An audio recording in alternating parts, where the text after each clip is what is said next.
മാധ്യമപ്രവർത്തകരുടെ ശ്രദ്ധ ക്ഷണിക്കുന്നത് വഴി നമ്മുടെ പൊതുസമൂഹത്തിൽ സംഭവിച്ച നാശത്തെക്കുറിച്ച് സർക്കാരിൻ്റെയും ഉത്തരവാദപ്പെട്ടവരുടെയും ശ്രദ്ധയിൽപ്പെടുത്തുക എന്നുള്ളതാണ് ഈ പത്രസമ്മേളനത്തിൻ്റെ ലക്ഷ്യം. കഴിഞ്ഞ വർഷം നമ്മൾ അനുഭവിച്ചതുപോലെ വയനാട്ടിലും വിലങ്ങാടും സംഭവിച്ച പ്രകൃതി ദുരന്തങ്ങൾ നമുക്ക് ഊഹിക്കാവുന്നതിലും വലിയ ദുരന്തങ്ങളായിരുന്നു എന്നുള്ളതുകൊണ്ട് എല്ലാവരുടെയും ശ്രദ്ധ ആ മേഖലകളിൽ പതിയുകയുണ്ടായി. എന്നാൽ ആൾനാശം സംഭവിച്ചിട്ടില്ല എന്ന കാരണത്താലാകാം ഒരുപക്ഷെ ഈ ജോസ്ഗിരി, ഉദയഗിരി, അതുപോലെ തന്നെ നമ്മുടെ താബോർ, തയ്യേനി, പാലാവയൽ പ്രദേശങ്ങളിലുണ്ടായ വലിയ നാശനഷ്ടങ്ങളെക്കുറിച്ച് സർക്കാരോ ഉത്തരവാദപ്പെട്ടവരോ കാര്യമായ ശ്രദ്ധ ചെലുത്തുന്നില്ല എന്നുള്ള പരിദേവനം ഈ പ്രദേശത്തെ സകല മനുഷ്യർക്കുമുണ്ട്. ആ പരിദേവനത്തിലേക്ക് സർക്കാരിൻ്റെയും ഉത്തരവാദപ്പെട്ടവരുടെയും ശ്രദ്ധ ക്ഷണിക്കുകയാണ് ഞങ്ങൾ ഈ ഒരു പത്രസമ്മേളനത്തിലൂടെ ലക്ഷ്യം വയ്ക്കുന്നത്. Josegiri Alakode road, Josegiri Thabor Cherupuzha road, Josegiri Kappimala Kozhichal road, Muthuvadi Arivalanjapoyil road, Josegiri Chathuppuchal Kozhichal road, ഇങ്ങനെ ആ പ്രദേശങ്ങളെ പുറം ലോകവുമായി ബന്ധിപ്പിക്കുന്ന വഴികളൊക്കെയും നാശത്തിൻ്റെ വക്കിലാണെന്നല്ല, ആ റോഡുകൾ നശിച്ചു കഴിഞ്ഞു. അപ്രകാരമുള്ള ആ പ്രദേശങ്ങൾ ഒറ്റപ്പെട്ടു പോയത് വളരെ ഗൗരവമായിട്ട് തന്നെ സർക്കാർ കാണുന്നു. തീർച്ചയായും സർക്കാരിൻ്റെ പ്രവർത്തനങ്ങളെ ചെയ്ത സേവനങ്ങളെ ഞങ്ങൾ വിലമതിക്കുന്നു. 2-3 ദിവസങ്ങൾ കൊണ്ട് റോഡുകളിലെ മണ്ണ് മാറ്റുകയും അവിടെ സഞ്ചാരയോഗ്യമാക്കാൻ, കാൽനടയ്ക്ക് യോഗ്യമാക്കാൻ സാധിച്ചു. പക്ഷെ റോഡുകൾ പലതും തകർന്നതുകൊണ്ട് ആ പ്രദേശങ്ങളിലെ ഗതാഗത സംവിധാനം പൂർണ്ണമായും നിലച്ചിരിക്കുന്ന സാഹചര്യമാണുള്ളത് എന്നത് സർക്കാരിൻ്റെ ശ്രദ്ധയിൽപ്പെടുത്തുകയാണ്. 53ഓളം വീടുകളാണ് ഈ ഉദയഗിരി, ജോസ്ഗിരി, താബോർ പ്രദേശങ്ങളിൽ പൂർണ്ണമായും നാശമടഞ്ഞിരിക്കുന്നു. 53 വീടുകൾ പൂർണ്ണമായും പുനർനിർമ്മിക്കുകയും ഒട്ടനവധി വീടുകൾ ഇനി അത് അധിവാസയോഗ്യമാക്കിയെടുക്കുകയും ചെയ്യേണ്ട സാഹചര്യങ്ങളുണ്ട്. പല വീടുകളുടെയും പിന്നിൽ വലിയ മൺകൂനകൾ ഇടിഞ്ഞു വീണതിനാൽ അവിടെ വസിക്കാനാവാത്ത സാഹചര്യമുണ്ട്.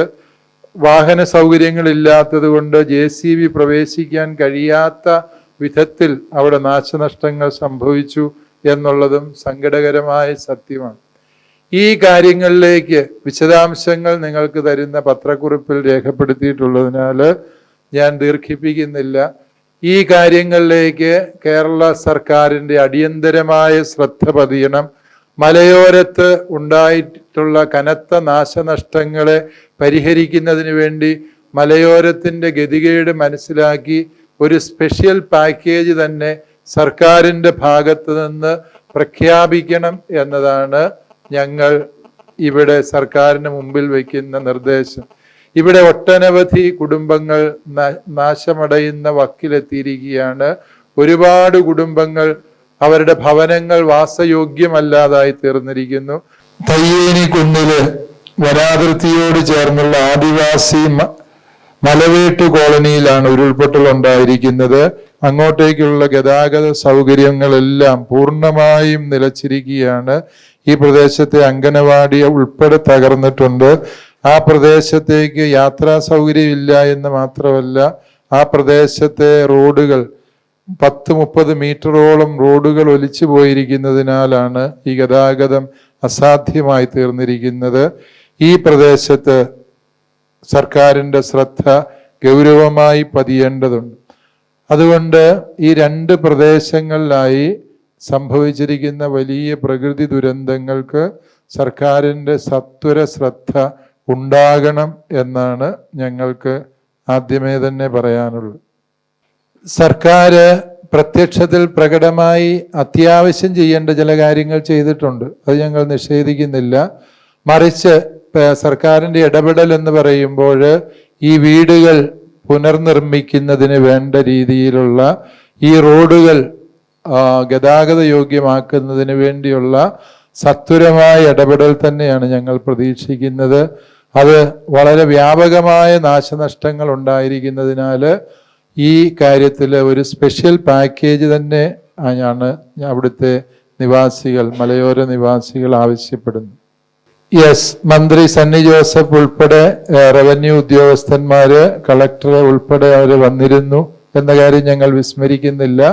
പക്ഷേ അവർ വന്ന് ഇപ്പോൾ മഴ ഏകദേശം മാറി പ്രശ്നങ്ങൾ തീർന്നു എന്ന ഒരു പ്രതീതി ജനിക്കുന്നു എന്നത് ആളുകളെ വല്ലാതെ ആശങ്കാഭരിതരാക്കുന്നുണ്ട്. തങ്ങൾക്ക് നഷ്ടപ്പെട്ടതൊന്നും ഇനി തിരിച്ചു കിട്ടാനുള്ള സാഹചര്യങ്ങൾ ഇല്ലാതെ പോകുന്നു എന്ന ദുഃഖമാണ് അവർ പങ്കുവയ്ക്കുന്നത്. തീർച്ചയായും സർക്കാരിൻ്റെയും ബന്ധപ്പെട്ടവരുടെയും മുമ്പിൽ ഞങ്ങൾ ഇത്തരത്തിലുള്ള ഈ പഠനങ്ങളുടെ വെളിച്ചത്തിൽ നിവേദനങ്ങൾ സമർപ്പിച്ചിട്ടുണ്ട്. ആരുടെയും വീഴ്ചകളെ കുറിച്ച് ഞങ്ങൾ ഈ ഘട്ടത്തിൽ പറയാൻ ഉദ്ദേശിക്കുന്നില്ല. ഞങ്ങൾക്ക് ആരെയും കുറ്റപ്പെടുത്തുക എന്നുള്ളതിനേക്കാൾ ഉപരി ഈ കാര്യത്തിൽ സത്വരമായൊരു ശ്രദ്ധ സർക്കാരിൻ്റേത് പതിയേണ്ടതുണ്ട്.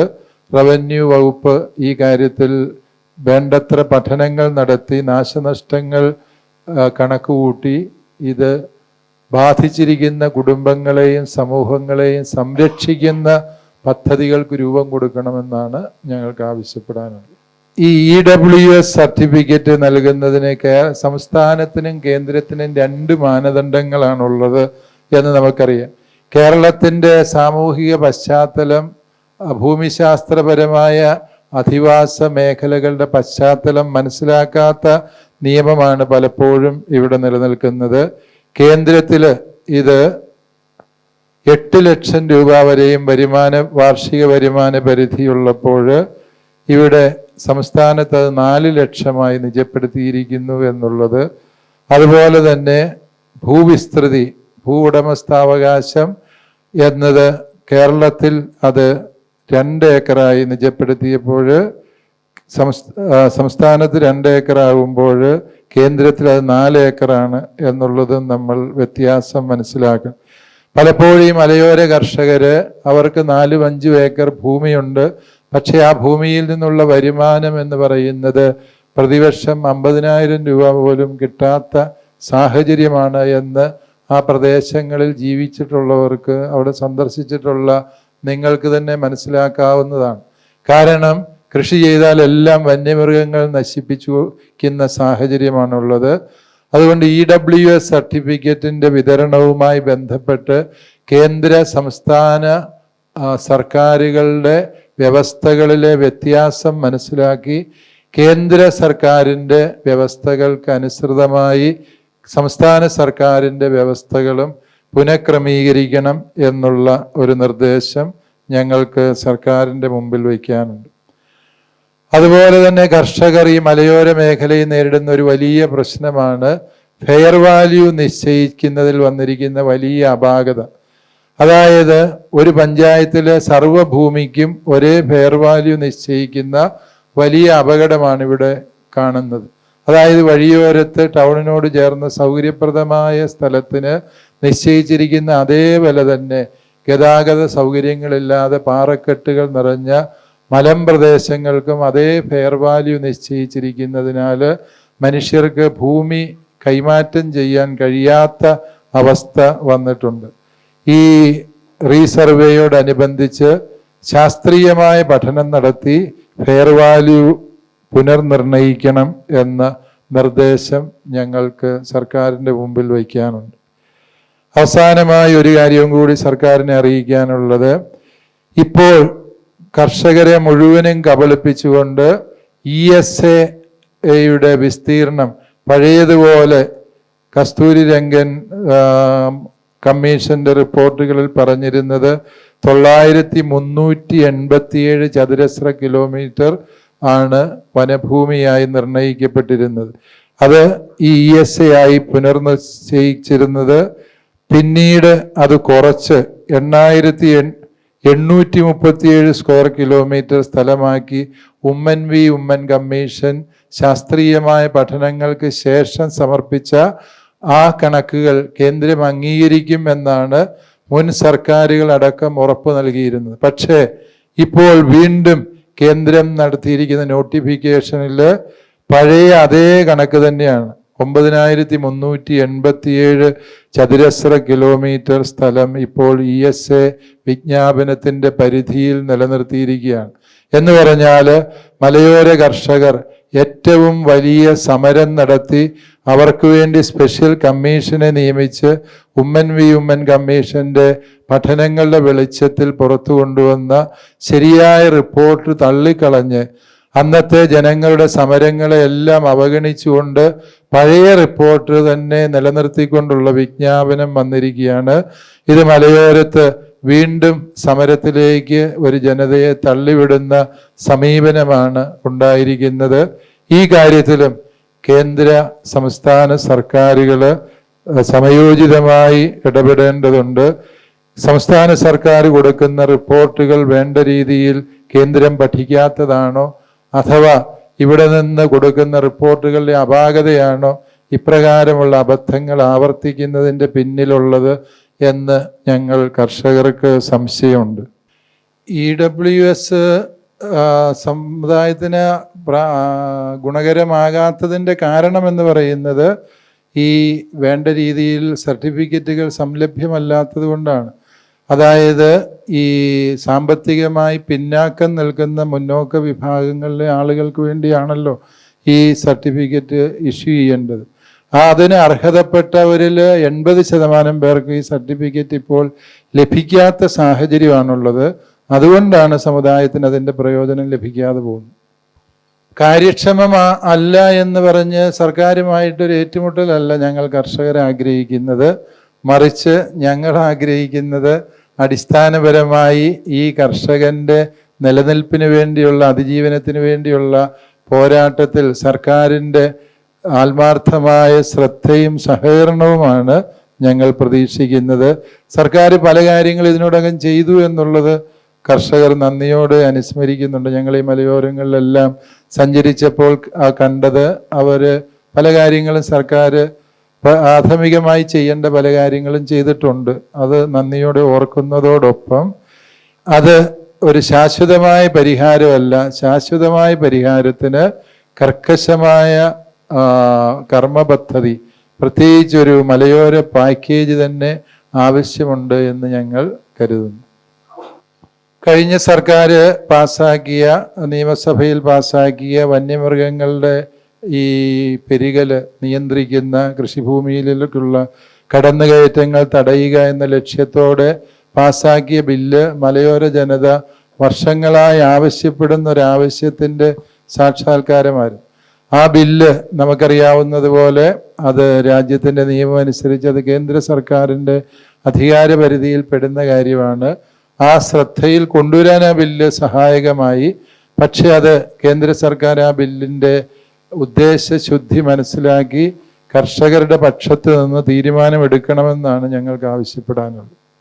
തീർച്ചയായും ഈ മലയോരത്തെ പ്രത്യേക സാഹചര്യം പരിഗണിച്ചുകൊണ്ട് ഇവിടുത്തെ കാലാവസ്ഥാ വ്യതിയാനങ്ങൾ പഠിക്കാനും സമയബന്ധിതമായി മുന്നറിയിപ്പ് നൽകാനുമുള്ള ഒരു കാലാവസ്ഥാ നിരീക്ഷണ കേന്ദ്രം തന്നെ ഈ മലയോര ഭാഗത്ത് സ്ഥാപിക്കേണ്ടതാണ്. FCRA ബില്ലിനെ കുറിച്ച് സഭയ്ക്ക് ഉള്ള ആശങ്കകൾ ഞങ്ങൾ പങ്കുവച്ചിട്ടുള്ളതാണ്. അതായത് FCRA ബില്ല് വിദേശത്ത് നിന്ന് സഹായം ലഭിക്കുന്നവർ കൃത്യമായി കണക്കുകൾ ബോധ്യപ്പെടുത്തേണ്ടതുണ്ട് എന്നും ഈ പണം അതിൻ്റെ ശരിയായ ലക്ഷ്യങ്ങൾക്ക് വേണ്ടി വിനിയോഗിക്കണമെന്നും രാജ്യവിരുദ്ധമായ പ്രവർത്തനങ്ങൾക്കൊന്നും ഉപയോഗിക്കാൻ പാടില്ല എന്നും പറയുന്ന ആശയങ്ങളോട് ഞങ്ങൾ സർവാത്മന യോജിക്കുന്നു. പക്ഷേ ഇതിനകത്ത് അടിസ്ഥാനപരമായ വിഷയമായി ഞങ്ങൾ കരുതുന്നത് ഇതിൽ ചില അപകടകരമായ വകുപ്പുകൾ എഴുതി ചേർത്തു എന്നുള്ളതാണ്. അതായത് ഏതെങ്കിലും ഒരു വലിയ പദ്ധതി നടപ്പിലാക്കുമ്പോൾ ചെറിയൊരു വിദേശ സഹായം ലഭിച്ചു. ഇപ്പോൾ ഒരു പള്ളി പണിയാൻ വേണ്ടി അല്ലെങ്കിൽ ഒരു ആശുപത്രി പണിയുന്നതിന് വേണ്ടി ഇവിടുത്തെ മനുഷ്യരെല്ലാവരും കൂടി, സമുദായ അംഗങ്ങളെല്ലാവരും കൂടി സംഭാവന നൽകി 10 കോടി രൂപയുടെ ഒരു കെട്ടിടം പണിയുമ്പോൾ 10 ലക്ഷം രൂപയുടെ വിദേശ സഹായം അതിന് കിട്ടി എന്ന് പറഞ്ഞാൽ ആ വിദേശ സഹായത്തിൻ്റെ അക്കൗണ്ട് മരവിപ്പിക്കപ്പെട്ട് കഴിഞ്ഞാൽ അല്ലെങ്കിൽ അത് റദ്ദാക്കപ്പെട്ട് കഴിഞ്ഞാൽ അത് റദ്ദാക്കാനുള്ള അധികാരവും ഭരണകൂടത്തിനാണ് എന്ന് നമുക്കറിയാം. അതിൻ്റെ വെളിച്ചത്തിൽ ഈ മുഴുവൻ പ്രോപ്പർട്ടിയും കണ്ടുകെട്ടുന്ന സാഹചര്യം എന്നൊക്കെ പറയുന്നത് സാമാന്യനീതിയുടെ ലംഘനമാണ് എന്നാണ് സഭ കരുതുന്നത്. ആ അർത്ഥത്തിലാണ് FCRA ബില്ലിനെ സഭ എതിർക്കുന്നത്. ഇതിനകത്തെ അനീതിപരമായ വ്യവസ്ഥകൾ നീക്കം ചെയ്യണം. നിലവിൽ തന്നെ വളരെ കൃത്യവും സുതാര്യവുമായ ഒരു നിയമവ്യവസ്ഥിതി FCRA ധനവിനിയോഗത്തെ സംബന്ധിച്ച് രാജ്യത്ത് നിലവിലുണ്ട്. അതിൽ കൂടുതലുള്ള ഞെരുക്കപ്പെടുത്തലുകൾ പലപ്പോഴും നല്ല ഉദ്ദേശത്തോടെ അല്ല എന്ന ചിന്തയാണ് സഭ പങ്കുവയ്ക്കുന്നത്. ഇതുമായി ബന്ധപ്പെട്ട് വളരെ കൃത്യമായി പിതാവ് കാര്യങ്ങൾ അവതരിപ്പിച്ചിട്ടുണ്ട്. പിതാവ് പറയാൻ വിട്ടുപോയ ഒരു കാര്യമാണ് ഞാൻ സംസാരിക്കാൻ ഉദ്ദേശിക്കുന്നത്. കഴിഞ്ഞ ദിവസം നിങ്ങൾക്കറിയാം, നമ്മുടെ സംസ്ഥാനത്ത് മുഴുവൻ ചർച്ച ചെയ്യപ്പെട്ട ഒരു കാര്യമാണ് നമ്മുടെ പുഴയോരങ്ങളിലും മറ്റ് തോടുകളിലൊക്കെ മണ്ണും മണലും വന്ന് അടിഞ്ഞു കിടക്കുക. അത് ഇങ്ങനെ നിറഞ്ഞു കിടക്കുന്നത് കൊണ്ടാണ് പെട്ടെന്നുണ്ടാകുന്ന ഈ വെള്ളപ്പൊക്കം പുഴയെ മൂടി കര എടുക്കുന്നത് എന്നുള്ള വസ്തുത നമ്മൾ മനസ്സിലാക്കിയിട്ടുണ്ട്. അപ്പോൾ ഈ മണലുകൾ വാരി എടുക്കുവാനും അത് ഉപയോഗപ്രദമായ രീതിയിൽ കൈകാര്യം ചെയ്യാനുള്ള സംവിധാനം നമ്മുടെ ഗവൺമെൻറ് ഭാഗത്തുനിന്ന് ഉണ്ടാകണമെന്നാണ് അഡീഷണലായി ഇതുമായി ബന്ധപ്പെട്ട് പറയാനുള്ളത്. അഭിനന്ദ പിതാവ് പറഞ്ഞതുപോലെ ഈ കാര്യത്തിൽ കർഷകർക്ക് അനുകൂലമായ നിലപാടെടുക്കണമെന്നാണ് കത്തോലിക്ക കോൺഗ്രസിന് ആവശ്യപ്പെടാനുള്ളത്. ഈ കാട്ടിലുള്ള പന്നിയെ പോയി വെടിവെച്ച് കൊല്ലുന്ന കാര്യമല്ല ഞങ്ങൾ പറയുന്നത്. കർഷകരുടെ കൃഷിയിടങ്ങളിൽ ഇറങ്ങി കൃഷിക്ക് നാശം സംഭവിപ്പിക്കുകയും മനുഷ്യർക്ക് ഈ ദിവസങ്ങളിൽ തന്നെ നിങ്ങൾ കണ്ടു കാണുമായിരിക്കുമല്ലോ, ഒരു വീട്ടിൽ കാട്ടുപന്നി കയറി ഒരു കുഞ്ഞിനെ തൊട്ടിയിൽ കിടത്തിയിരുന്ന സ്ഥലത്ത് വലിയ കോലാഹലം ഉണ്ടാക്കിയത്. അപ്രകാരമുള്ള ഒരു പന്നിയെ വെടിവെക്കാൻ വേണ്ടി ലൈസൻസ് ഉള്ള ആൾ അടുത്ത വില്ലേജിൽ നിന്ന് വരുമ്പോഴത്തേനും കൊച്ചിൻ്റെ ജീവൻ പോയിരിക്കും. അതുകൊണ്ട് ഈ കത്തോലിക്ക കോൺഗ്രസും ഞങ്ങൾ ഓരോരുത്തരും പറയുന്നത് ഇതിന് പ്രായോഗികമായ സമീപനം സ്വീകരിക്കണമെന്നുള്ളതാണ്. അത് വളരെ പ്രത്യേകം ഗവൺമെൻറ് ശ്രദ്ധിക്കണം. അത് തലശ്ശേരി അതിരൂപത കേന്ദ്രത്തിലെ നേതൃത്വം വഹിക്കുന്ന പുതിയ ബഹുമാനപ്പെട്ട മുഖ്യ ജനറൽ അച്ഛൻ മോൺസിഞ്ഞോർ ആൻ്റണി മുതുകുന്നേലച്ച, അതുപോലെ സംഘടനകളുടെ കാര്യങ്ങൾ നോക്കുന്ന ബഹുമാനപ്പെട്ട ജനറൽ അച്ഛൻ മോൺസിഞ്ഞോർ സെബാസ്റ്റ്യൻ പാലാക്കുഴി അച്ഛ, അതുപോലെ ഈ തലശ്ശേരി അതിരൂപതയിലെ എല്ലാ പ്രവർത്തനങ്ങളെയും അഭിനന്ദ പിതാവിനോട് ചേർന്ന് ക്രോഡീകരിക്കുകയും നിയന്ത്രിക്കുകയും ചെയ്യുന്ന ചാൻസലർ ബഹുമാനപ്പെട്ട ഡോക്ടർ ജോസഫ് മുട്ടത്തുകുന്നേലച്ച, കത്തോലിക്ക കോൺഗ്രസിൻ്റെ തലശ്ശേരി അതിരൂപതയുടെ ആദരണീയനായ president Shri Philip Veliyath sir, general secretary Shri Jimmy Ayithamattan sir, treasurer ബഹുമാനപ്പെട്ട സുരേഷ് കാഞ്ഞിരത്തിങ്കൽ സാർ, അതുപോലെ vice president Shri Tomy Kanayankal, secretary ബഹുമാനപ്പെട്ട ജെയിംസ് പേരുക്കുന്നേൽ സാറ്, ബഹുമാനപ്പെട്ട മാധ്യമപ്രവർത്തകരെ, ഈ ദിവസങ്ങളിൽ നമുക്കറിയാം കേരളം മഴക്കെടുതിയിലൂടെ വലിയ ദുരിതത്തിലൂടെ കടന്നു പോവുകയായിരുന്നു. അഭിനന്ദ പിതാവിൻ്റെ നേതൃത്വത്തിൽ കത്തോലിക്ക കോൺഗ്രസിൻ്റെ സഹകരണത്തോടെ ഈ ദുരിതബാധിത പ്രദേശങ്ങളൊക്കെ അഭിനന്ദ പിതാവ് നേരിട്ട് സന്ദർശിച്ച് അവിടുത്തെ കാര്യങ്ങൾ കണ്ടു. ഒത്തിരിയേറെ സാധാരണക്കാർ വളരെ പ്രയാസത്തോടെ പിതാവിൻ്റെ മുമ്പിൽ പരാതികൾ പറഞ്ഞു, സഹായം അഭ്യർത്ഥിച്ചു. ഒത്തിരിയേറെ പേരെ പിതാവ് തന്നെ വ്യക്തിപരമായിട്ട് ആ സമയത്ത് തന്നെ സഹായിച്ചു ഞങ്ങളവിടെ ചെന്നപ്പോൾ. പക്ഷെ അതുകൊണ്ടൊന്നും കാര്യമായില്ല. ഗവൺമെൻറ് മുന്നിട്ടിറങ്ങിയാലേ ഇത് ഈ പ്രശ്നങ്ങൾ ശാശ്വതമായി പരിഹരിക്കപ്പെടുകയുള്ളൂ, പുനർനിർമ്മാണം നടക്കുകയുള്ളൂ. അതിന് ഏറ്റവും പ്രധാനപ്പെട്ടത് നിങ്ങൾ മാധ്യമപ്രവർത്തകരുടെ ഇടപെടലാണ്. അതുകൊണ്ട് പിതാവ് തന്നെയാണ് ഞങ്ങളോട് ആവശ്യപ്പെട്ടത്, മാധ്യമപ്രവർത്തകരെ ക്ഷണിച്ച് അവർക്ക് ഈ കാര്യങ്ങളൊക്കെ കൃത്യമായി പറഞ്ഞു കൊടുക്കണം. കാരണം മാധ്യമപ്രവർത്തകർ വിചാരിച്ചാലേ ഇത് പൊതുജന ശ്രദ്ധയിലും സർക്കാരിൻ്റെ ശ്രദ്ധയിലും കൃത്യമായിട്ട് എത്തിക്കാൻ നമുക്ക് സാധിക്കുകയുള്ളൂ. നിങ്ങളെല്ലാവരും ഈ ആ മലയോര പ്രദേശത്തെ പാവപ്പെട്ട ജനങ്ങളുടെ ഒപ്പം നിൽക്കുന്നതിന് അഭിനന്ദ പിതാവിൻ്റെ പേരിൽ, ഇവിടെയുള്ള രൂപതാ നേതൃത്വത്തിൻ്റെ പേരിൽ, കത്തോലിക്ക കോൺഗ്രസിൻ്റെ അതിരൂപതാ നേതൃത്വത്തിൻ്റെ പേരിൽ എല്ലാ മാധ്യമപ്രവർത്തകർക്കും ഞാൻ ആത്മാർത്ഥമായി നന്ദി പറയുകയാണ്.